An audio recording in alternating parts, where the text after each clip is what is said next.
माँ Maithili records Rampatti singing by Pankaj Pandya.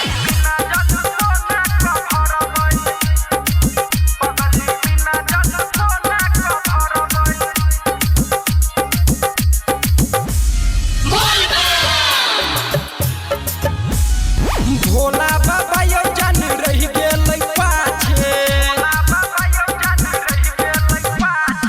पूरा रामपट्टी के बम छै आगे। भोला बाबा यो जान रही गेलै पाछे, पूरा रामपट्टी के बम छै आगे। लागल भीड़ में किया करबै, पगली बिना जल कोना क भरबै, पगली बिना जल कोना क भरबै, पगली बिना जल कोना क भरबै, पगली बिना जल कोना क भरबै।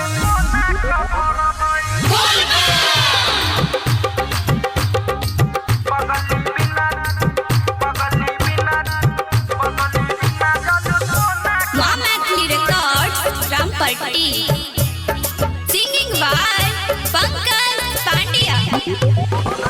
Music by DJ Umesh Shukipur Bazar. हमरा पलान प फेरलौ यो पानी,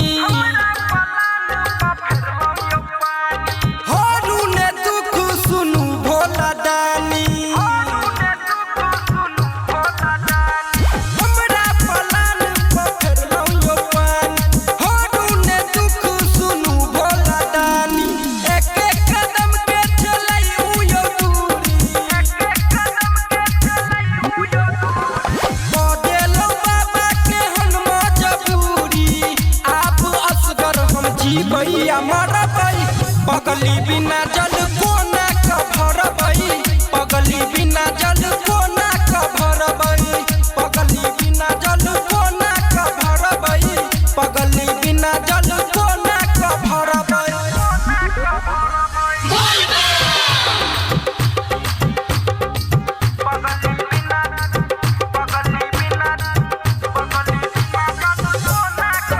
माँ Maithili records Rampatti singing by Pankaj Pandya. Music by DJ Umesh Shukipur Bazar. रह जेतै पंकज के सपना अधूरा,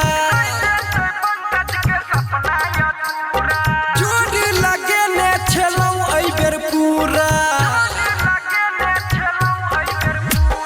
रह जेतै पंकज के सपना अधूरा, जोड़ी लगेने छलौ एहि बेर पूरा। जे भी आनंद गेलै पिपरा घाटियो, मंडिया गोविंद तक छै अब बाटियो। उगल धूप में लागैया जरबै, पगली बिना जल